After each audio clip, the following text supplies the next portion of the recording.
Hello दोस्तों, नमस्कार। स्वागत है आपका एक बार फिर से आपके अपने यूट्यूब चैनल डिजिफ्लाई में।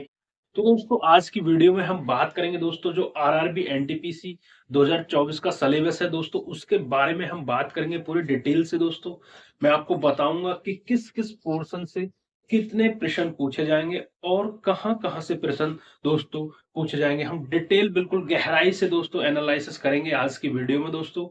क्योंकि कहीं न कहीं किसी भी एग्ज़ाम को क्रैक करने के लिए दोस्तों सिलेबस का पता होना बहुत ही ज़रूरी होता है। कहाँ से प्रश्न बनेगा और किस टाइप का प्रश्न बनेगा और कौन-कौन से टॉपिक आपको पढ़ने हैं दोस्तों।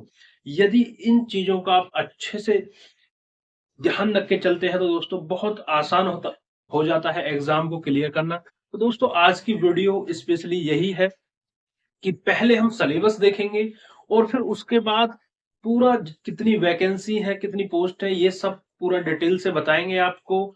और कौन कौन एलिजिबल है इसके लिए, ये सब हम इस वीडियो में चर्चा करेंगे। और दोस्तों, किस तरीके से एग्जाम होता है, कैसे एग्जाम कंडक्ट कराया जाता है और कितने एग्जाम होते हैं एनटीपीसी के, ये सब हम आज की इस वीडियो में दोस्तों कवर करेंगे। और जानने का प्रयास करेंगे कि किस प्रकार के जो प्रश्न है वो पूछे जाते हैं। बिल्कुल गहराई से एक-एक दोस्तों टॉपिक का पूरा गहराई से हम एनालिसिस करेंगे कि कौन से टॉपिक आपके लिए महत्वपूर्ण हो जाते हैं इस एग्जाम को क्रैक करने के लिए दोस्तों। क्योंकि पढ़ने के लिए दोस्तों काफ़ी चीज़ें हैं, लेकिन पढ़ा क्यों नहीं वो ही जाए, जो बार-बार पूछा जाता है, जहाँ से प्रश्न बनते हैं, उन टॉपिकों पे ज़्यादा से ज़्यादा फोकस किया जाए दोस्तों। तो उन चीज़ों को भी आज इस वीडियो में हम देखेंगे। तो दोस्तों, बने रहे हमारे साथ।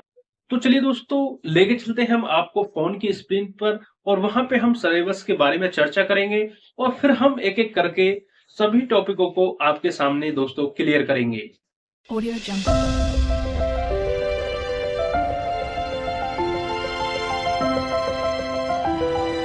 Audio Jungle. तो हम सबसे पहले बात करेंगे कि ये एप्लीकेशन कब से स्टार्ट हुई थी। तो चलिए मैं आपको बता दूं, यहाँ पे एप्लीकेशन देखिए बिगेन, यहाँ पे ये 21/9/2024 को ये एप्लीकेशन स्टार्ट हुई थी फॉर्म भरना। और लास्ट डेट जो थी इनकी अप्लाई की वो 27/10/2024 थी। और आपका जो लास्ट डेट पे एग्ज़ाम ये 29 तारीख थी, ठीक है। और करेक्शन मॉडिफाई जो फॉर्म की डेट थी वो 30/10/2024 से लेके 6/11/2024 तक की ये डेट थी दोस्तों। अब यहाँ पे बात करें एग्ज़ाम डेट की, तो अभी कोई एग्ज़ाम डेट नहीं आई है। और बात करें एडमिट कार्ड की, तो जब एग्ज़ाम डेट आ जाएगी तो उससे पहले ही आपके एडमिट कार्ड अवेलेबल हो जाते हैं दोस्तों। बात करें यहाँ पे फ़ीस की, तो जो जनरल ओबीसी और ईडब्ल्यूएस की जो फ़ीस रखी गई थी यहाँ पे 500 रुपये रखी गई थी। और एससी एसटी और पीएच वालों के लिए 250 रुपये फ़ीस रखी गई थी। और बात करें यहाँ फीमेल जो है, जितनी भी लड़कियां हैं उनके लिए जो फ़ीस रखी गई थी वो सभी कैटेगरी फीमेल के लिए 250 रुपये फ़ीस यहाँ पे रखी गई थी दोस्तों, ठीक है। आगे बात करते हैं दोस्तों, यहाँ पे after appearing the exam stage first exam, तो जो रिफ़ंड है आपका ये 400 रुपये रिफ़ंड यहाँ पे मिल जाता है।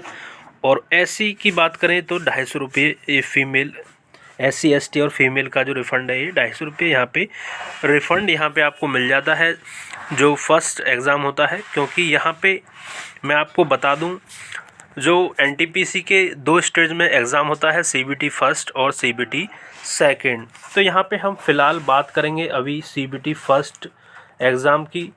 और यहाँ पे सीबीटी फर्स्ट में भी हम बात करेंगे जो 10+2 लेवल, मतलब 12वीं से जो आरआरबी एनटीपीसी की वैकेंसियाँ निकली हैं उसके बारे में हम पहले यहाँ पर चर्चा करेंगे दोस्तों। अब बात कर लेते हैं यहाँ पे एज लिमिट की। तो मिनिमम एज आपकी जो होनी चाहिए वो 18 वर्ष होनी चाहिए मिनिमम एज। और बात करें यहाँ मैक्सिमम तो 33 वर्ष होनी चाहिए।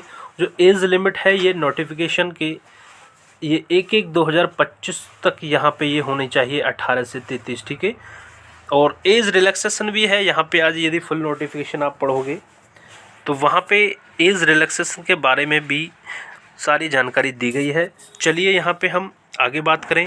यहाँ पे टोटल पोस्ट की यदि हम बात करें, जो 10+2 लेवल से जो निकली है, मतलब 12वीं से जो टोटल पोस्ट निकली हैं वो 3445 पोस्ट है टोटल। यहाँ पे कौन कौन सी पोस्ट हैं, ये कॉमर्शियल कम टिकट क्लर्क हैं, ये 2022 पोस्ट हैं। और ट्रेन क्लर्क की 72 पोस्ट हैं यहाँ पे ट्रेन क्लर्क की। और बात करें अकाउंटेंट्स क्लर्क, टाइपिस्ट और जूनियर क्लर्क, तो यहाँ पे 361 और 990 हैं। और बात करें कि क्या क्या योग्यता एलिजिबिलिटी होनी चाहिए, तो यहाँ पे ये सब दिया हुआ है, आप इसको अच्छे से देख सकते हैं वीडियो को पॉज करके। 10+2 यहाँ पे योग्यता चाहिए और 50% मार्क के साथ ये यहाँ पे होना चाहिए। किस किस कैटेगरी, जनरल वालों के लिए, ओबीसी और ईडब्ल्यूएस जो कैटेगरी के बच्चे हैं उनके लिए जो 10+2 है वो 50% मार्क्स का होना चाहिए। और बात करें यहाँ पे एससी एसटी और पीएच कैटेगरी वालों के लिए केवल पास यहाँ पे होना चाहिए। तो यहाँ पे ध्यान देने वाली बात यही है कि जो जनरल ओबीसी और ईडब्ल्यूएस वाले हैं उनके लिए 50% कम से कम इंटर में होना चाहिए। और बात करें यहाँ पे एससी वालों के लिए तो केवल पास होना चाहिए, 50% से मतलब नहीं, केवल पास होना चाहिए। ठीक है, इसी तरीके से ये नीचे सभी योग्यताएं दी गई हैं, इनको आप अच्छे से वीडियो को पॉज करके देख सकते हैं। अब बात करें हम यहाँ पे जो कैटेगरी वाइज वैकेंसी हैं, जो जॉन और कैटेगरी वाइज, ये सब यहाँ पे दिया हुआ है, आप देख सकते हैं। जैसे आरआरबी अहमदाबाद 91 अनरिजर्व्ड हैं, ये सब दी गई हैं। ईडब्ल्यूएस में 23 सीटें हैं, ओबीसी 48 हैं, एससी की 32 और एसटी की 16 हैं। टोटल कुल मिला के यहाँ पर 210 हैं। ये सभी यहाँ पे जोनों की जो वैकेंसी हैं ये डिटेल्स वाइज दी गई हैं, इनको आप पढ़ सकते हैं वीडियो को पॉज करके अच्छे से। ठीक है, आगे बढ़ते हैं दोस्तों हम इसी तरीके से। अब हम बात करेंगे यहाँ पे जो ग्रेजुएट लेवल से निकली हैं एनटीपीसी की, इसमें आपका बीएससी या बीए वगैरह चाहिए। जो ग्रेजुएट लेवल से जो निकली हैं, यहाँ पे जो फीस है, बात करें फीस की, तो वही जनरल ओबीसी के लिए 500, ईडब्ल्यूएस और एससी एसटी के लिए 250 रखी गई है, और फीमेल कैटेगरी के लिए 250 रुपये रखी गई है। और फिर वही रिफंड, उसी तरीके से रिफंड भी वही है।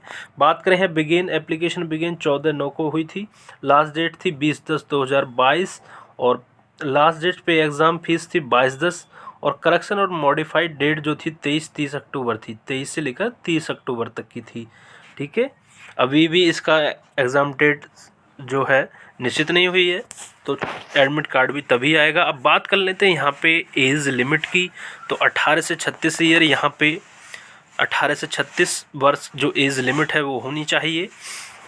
बात कर लेते हैं यहाँ पे जो टोटल वैकेंसी की जो पोस्ट है, टोटल वैकेंसी पोस्ट है वो 8113 टोटल पोस्ट हैं। और ये यहाँ पे जो इसकी योग्यता है क्या है, जैसे बात करें chief commercial cum ticket supervisor की 1736 पोस्ट है। और यहाँ पे जो है bachelor degree any stream any recognised university, मतलब बैचलर डिग्री यहाँ पे चाहिए किसी भी यूनिवर्सिटी से जो रिकॉग्नाइज्ड यूनिवर्सिटी है। स्टेशन मास्टर में 994 है, ठीक है, 994, और गुड ट्रेन मैनेजर में 3144 पोस्टें हैं। और इसी तरीके से जूनियर अकाउंट टाइपिस्ट हैं, यहाँ पे टाइपिंग भी आपको मांगी जा रही है। टाइपिंग है इंग्लिश हिंदी टाइपिंग कंप्यूटर पे होगी। मैं आपको बता दूं दोस्तों, जो एग्ज़ाम आपका होगा वो सीबीटी टेस्ट होता है, मतलब कंप्यूटर बेस्ड टेस्ट होता है, मतलब आपका एग्ज़ाम जो होगा वो कंप्यूटर पे होगा।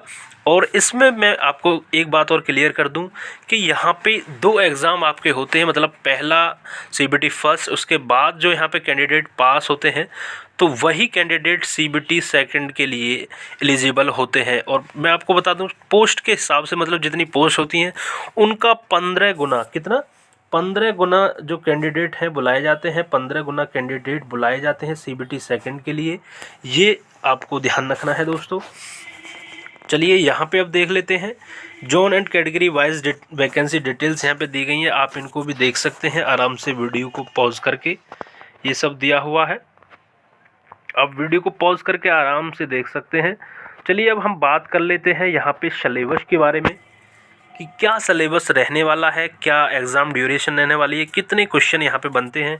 तो सबसे पहले देखिए RRB NTPC first stage computer based test है, मैंने आपको बता दिया। बात करें एग्ज़ाम ड्यूरेशन की तो 90 मिनट का जो टाइम है ये आपको मिलता है, 90 मिनट का टाइम, लगभग 1.5 घंटे, लगभग नहीं 1.5 ही घंटे मिलता है, समझ लीजिएगा। अब बात करें यहाँ पे कौन कौन से सब्जेक्ट यहाँ पे प्रश्न बनते हैं, कौन कौन सब्जेक्ट से, तो बात करने जनरल अवेयरनेस से तो 40 क्वेश्चन यहाँ पे बनते हैं, 40 नंबर के 40 क्वेश्चन बनते हैं। एक क्वेश्चन 1 नंबर का होता है। बात करें मैथमेटिक्स तो 30 क्वेश्चन यहाँ पे मैथमेटिक्स से, और जनरल इंटेलिजेंस एंड रीजनिंग से भी 30 क्वेश्चन यहाँ पे बनते हैं। तो टोटल नंबर ऑफ क्वेश्चन यहाँ पे बात करें तो 100 क्वेश्चन यहाँ पे आपको देखने को मिलेंगे एग्ज़ाम में। 40 जीके जीएस में, मैथ के 30 और रीजनिंग के 30, तो 40 और 30 मतलब 100 टोटल क्वेश्चन आपको एग्ज़ाम में देखने को मिलेंगे। अब बात करें जो पीडब्ल्यूबीडी जो कैंडिडेट होते हैं, मतलब जो दिव्यांग होते हैं फिजिकल मेंटली, ये जो होते हैं बच्चे, उनके लिए अलग से 120 मिनट, मतलब 120 मिनट उनके लिए टाइम एग्ज़ाम ड्यूरेशन रखी गई है। जो साधारण बच्चे हैं मतलब उनके लिए 90 है, और जो दिव्यांग हैं पीडब्ल्यूबीडी कैंडिडेट एलिजिबल कैंडिडेट हैं उनके लिए 120 मिनट दी जाती हैं दोस्तों। ये आपको याद रखना है। चलिए यहाँ पे मैंने ये क्लियर कर दिया आपको किस सब्जेक्ट से कितने प्रश्न पूछे जाएंगे। अब हम बात करते हैं आगे दोस्तों कि नेगेटिव मार्किंग यहाँ पे होती है कि नहीं होती है। तो यहाँ पे दोस्तों मैं आपको बता दूं, there is negative marking 1/3 marks. तो मतलब 1/3 की दोस्तों यहाँ पे नेगेटिव मार्किंग होती है। ये आपको मैं बता दूं, नेगेटिव मार्किंग होती है 1/3 की, ठीक है। 1/3 की मतलब डिडक्ट ईच रॉन्ग आंसर, मतलब एक गलत क्वेश्चन करने पर आपका 1/3 नंबर गलत होगा, काट दिया जाएगा, समझ रहे हो। यदि आपका एक क्वेश्चन गलत हो गया तो 1/3 जो है आपका सही में से कट जाएगा, ठीक है। अब यहाँ पे हम थोड़ा डिटेल से समझ लेते हैं कि मैथ से कौन कौन से जो टॉपिक है, मैथ से कौन कौन से टॉपिक से सवाल पूछे जाते हैं, यहाँ पे देख लेते हैं। जैसे कि मैथ से नंबर सिस्टम से सवाल बनता है, उसके बाद डेसिमल से बनता है, उसके बाद फ्रैक्शन से और एलसीएम से बनता है, फिर LCM HCF ratio and preparation, और परसेंटेज से बनता है, मेंसुरेशन से, टाइम एंड वर्क से, टाइम एंड डिस्टेंस से, सिंपल एंड कंपाउंड इंटरेस्ट से, और प्रॉफिट एंड लॉस से। तो elementary algebra, geometry and trigonometry और एलिमेंट्री स्टैटिक्स, ये आपका जो मैथ का सिलेबस है।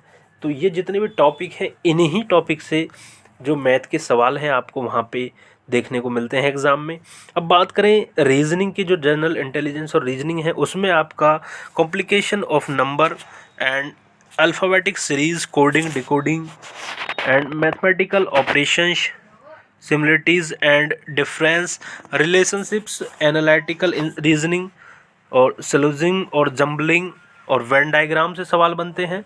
पजल भी आती हैं और डाटा सफिशिएंसी से भी सवाल बनते हैं, और स्टेटमेंट कंक्लूजन भी यहाँ पे, और स्टेटमेंट और कर्स ऑफ एक्शन से भी सवाल आपको देखने को मिलेंगे, और डिसीजन मेकिंग सवाल मिलते हैं, मैप्स में मेकिंग और इंटरप्रिटेशन ऑफ ग्राफ से भी सवाल आपको देखने को यहाँ पे रीजनिंग के दोस्तों यहाँ पे मिलते हैं। तो इन टॉपिकों को अच्छे से आपको कवर करना है।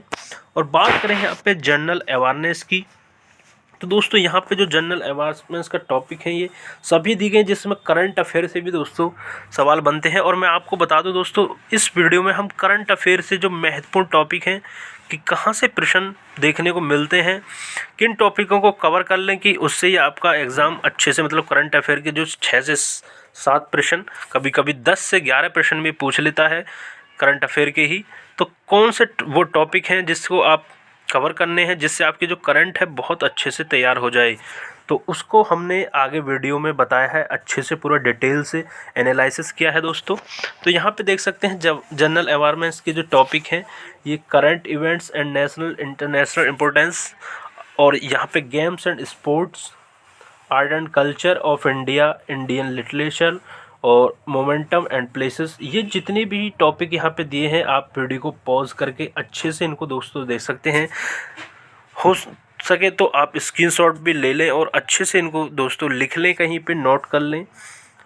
ये यहाँ से प्रश्न बनेंगे दोस्तों, और एक वीडियो दोस्तों हम अलग अलग वीडियोस बनाएंगे कि जैसे अब हमने यहाँ पे इसी वीडियो में करंट अफेयर का अच्छे से एनालिसिस करके बताया है, और आगे को एक एक टॉपिक जैसे मैथ का हुआ कि कौन से कितने प्रश्न कौन से टॉपिक से बनेंगे, और आपका रीजनिंग का कौन से टॉपिक से कितने प्रश्न बनते हैं, और जनरल अवेयरनेस में कौन कौन सा आपको, मतलब जीके में कौन कौन से टॉपिक आपको पढ़ने हैं, उन सब की अलग से हम वीडियो बनाएंगे। फिलहाल इसमें हम करंट अफेयर की आगे एनालिसिस किया है अच्छे से, क्योंकि वीडियो काफ़ी लंबा हो जाएगा। तो चलिए दोस्तों, अब हम बात करेंगे करंट अफेयर की दोस्तों, जो कि एग्जाम के लिए बहुत ही इम्पोर्टेंट हो जाता है। क्योंकि यहाँ से दोस्तों आपको 7 से 8 प्रश्न देखने को अवश्य मिलते हैं दोस्तों। तो एक डीपली एनालिसिस हम करंट अफेयर्स का आज करने वाले हैं कि किस तरीके के करंट अफेयर से प्रश्न पूछे जाते हैं। आरआरबी, एनटीपीसी जो रेलवे के एग्जाम होते हैं, उनमें किस प्रकार की करंट अफेयर आपसे पूछी जाती है, उसको एक तरीके से डीपली एनालिसिस करेंगे दोस्तों, ताकि करंट अफेयर आपके लिए काफी हद तक आसान हो जाए पढ़ना। किन किन टॉपिक को पढ़ना है करंट अफेयर में, उस चीज के बारे में हम दोस्तों आप चर्चा करेंगे। तो चलिए हम बता दें आपको, जो करंट अफेयर जो जनरल अवेयरनेस 40 नंबर का पूछा जाता है, उसमें आपके जो करंट अफेयर से क्वेश्चन बनते हैं, वो प्रश्न आपके 7 से 8 प्रश्न देखने को अवश्य मिलते हैं करंट अफेयर में। मैक्सिमम ये 10 प्रश्न भी देखने को, 10 से 11 प्रश्न भी देखने को मिल जाते हैं दोस्तों करंट अफेयर में। अब यहाँ पे देखना ये है कि दोस्तों कि करंट अफेयर में वे कौन कौन से टॉपिक हैं जो कि बार बार जो पिछली परीक्षाएं हुई हैं उनका एनालिसिस करके हमने निकाला है कि कहां से प्रश्न पूछे जाते हैं, कौन से टॉपिक से ज्यादा प्रश्न आपके पूछे जाते हैं। उन टॉपिकों को दोस्तों यदि हमको पता होगा तो हम अच्छे से तैयारी कर पाएंगे और बेहतर तैयारी एकदम दोस्तों कर पाएंगे। बिल्कुल सटीक तैयारी दोस्तों हम करंट अफेयर की कर पाएंगे, जिससे हम परीक्षा में ज्यादा से ज्यादा नंबर प्राप्त कर सकेंगे। तो चलिए, पहला टॉपिक दोस्तों राष्ट्रीय पुरस्कार। तो जितने भी एक साल के जो राष्ट्रीय पुरस्कार हैं, हम उनको हम अच्छे से दोस्तों कवर कर लेंगे। उसके बाद आपकी नियुक्तियां, जो भी एक साल में जो नियुक्तियां हुई हैं, उनको हम कवर करेंगे अच्छे से। और फिर तीसरा टॉपिक दोस्तों योजनाएं हैं, जो भी राष्ट्रीय और अंतर्राष्ट्रीय योजना जितनी भी है उनको हम देखेंगे। और चौथा आपका दोस्तों पुस्तकें, इससे पूछा जाता है कि इसके लेखक कौन है। जितनी भी एक साल में नई नई पुस्तकें लिखी गई हैं, उनसे प्रश्न दोस्तों यहाँ पे देखने को मिलते हैं। और आपका पांचवा है राजधानी मुद्राएं पूछी जाती हैं, और राजधानी और मुद्रा। और छठा आपका खेल से दोस्तों प्रश्न यहाँ पे देखने को मिलते हैं। खेल से 2 से 3 प्रश्न, 1 से 2 प्रश्न जरूर देखने को मिलते हैं दोस्तों रेलवे के एग्जाम में। और सातवां आपका विविध, जिसमें सभी आ जाते हैं करंट अफेयर के क्वेश्चन। तो दोस्तों कहीं ना कहीं ये जो 6 टॉपिक हैं, आपको इन पे ज्यादा अच्छे से आपने फोकस कर लिया तो 5 से 6 प्रश्न दोस्तों आपके करंट अफेयर के यूं ही पक्के हो जाएंगे दोस्तों। अब दोस्तों देखा आपने बहुत अच्छे से, हम यदि इन 6 टॉपिकों को कवर कर लेंगे तो आपके 5 से 6 प्रश्न इजीली करंट अफेयर में गेन कर लोगे दोस्तों। इतना आसान है करंट अफेयर में नंबर लाना, क्योंकि जब हमको पता ही नहीं होता कि पढ़ना क्या है दोस्तों, पढ़ना क्या है करंट अफेयर में, तो कहीं ना कहीं वहां पे नंबर कम रह जाते हैं। लेकिन जब हम डीपली एनालिसिस करते हैं पिछले एग्जाम का, तो ये 6 टॉपिक निकल के आते हैं जो कि बहुत ही महत्वपूर्ण हो जाते हैं। यदि आपने इन टॉपिकों को दोस्तों छोड़ दिया तो कहीं ना कहीं आप पीछे रह जाओगे परीक्षा में। तो अब करना क्या है दोस्तों, करंट अफेयर आप इन टॉपिकों को जरूर पढ़ें और भी पढ़ें। और सबसे महत्वपूर्ण बात यह कि हम अपने इस चैनल पर इन टॉपिकों को कवर कराएंगे दोस्तों। आपके सामने सबसे पहले करंट अफेयर कराएंगे, और उसके बाद फिर जनरल अवेयरनेस के जितने भी टॉपिक हैं, महत्वपूर्ण टॉपिक, उनको हम इसी चैनल पर दोस्तों कवर कराएंगे। तो बस आपको करना क्या है, हमारे साथ जुड़ जाना है। यदि चैनल पर नए हैं तो प्लीज चैनल को सब्सक्राइब जरूर कर लें, और वीडियो पसंद आई हो तो दोस्तों वीडियो को लाइक शेयर जरूर करें। मिलते हैं ऐसी नई जानकारी के साथ अगली वीडियो में, तब तक के लिए जय हिंद, जय भारत।